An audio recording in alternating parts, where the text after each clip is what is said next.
how's it going? Welcome to my video. So I'm at Walmart and it's about 8:30. I had no issues at all with driving earlier today.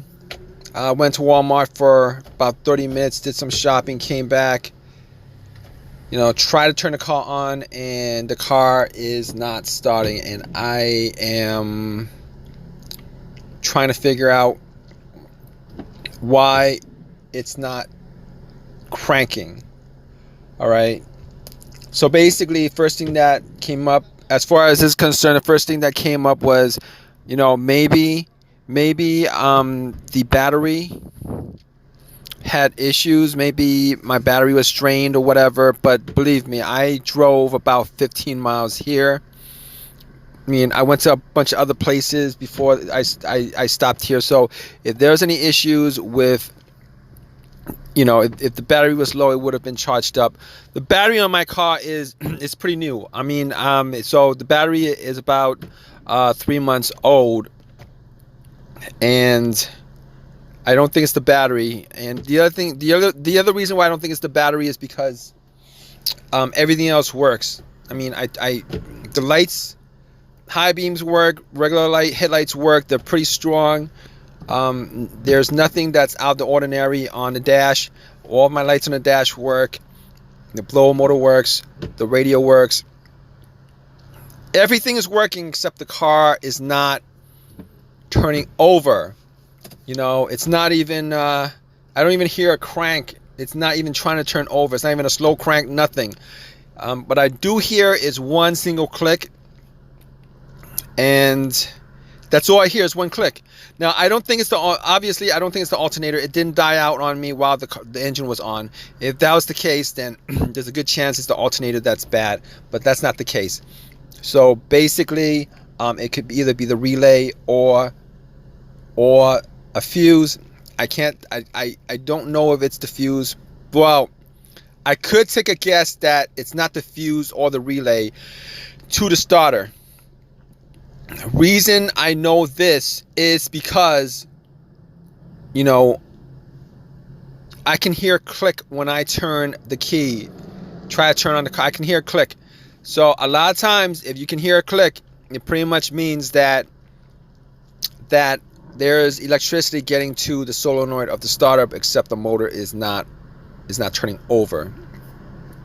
It could be a negative cable too, but no, I pretty much cleaned up all the wires over the winter. I cleaned up all the wires, including the negative. I'm pretty sure that's not it. I did recheck it. Negatives are good on here, so I don't think it's anything specific to the fuse or the relay of the starter. Now, I did get the car jumped.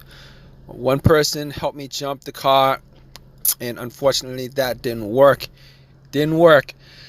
Now, the starter I have on this car, I changed it about a year ago. About a year and a half ago, I changed the starter. I think it was about a year and a half ago. I had pretty much the same situation, except I kind of had issues before that. Meaning, sometimes the car would start, sometimes it wouldn't, sometimes it would start, sometimes it wouldn't. I did drive it like that for a couple of weeks, and afterwards, it was parked overnight, tried to start it, and regardless of how many times I attempted, it did not do anything. It did not start the car. So I had to change the starter. I had the starter changed. Unfortunately, I didn't buy a brand new starter. It was not an OEM starter. It was a remanufactured starter, and I had that put in. A remanufactured starter was put in.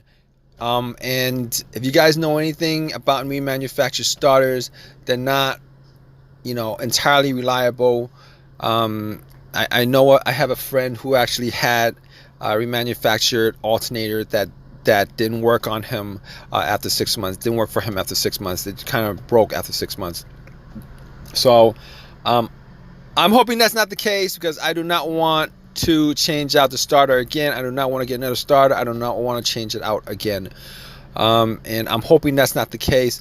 But unfortunately, at this point, I think it is the case.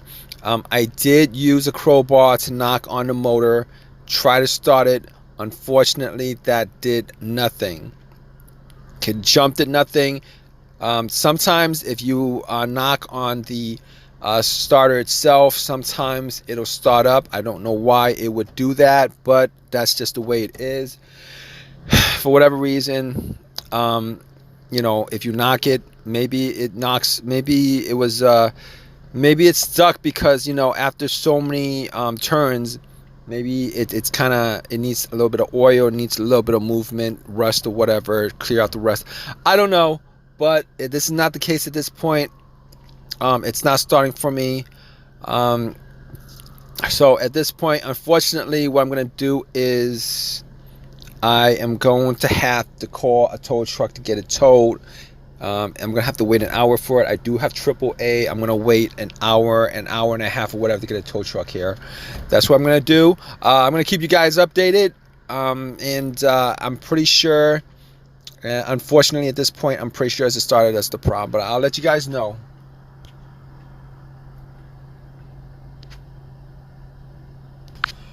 Alright guys, so I did get it checked out, and it was the starter that was causing the problem. Unfortunately, I had to go on eBay and get another starter. This time it's a used starter. Cost me about, I don't know. It cost me. It was cheaper, a lot cheaper than the starter I got at AutoZone. But I got that put in. At this point, I think if anything else breaks down, I'm going to rely on OEM parts instead of remanufactured parts. So that kind of sucks, but that's just the way it is. Yeah.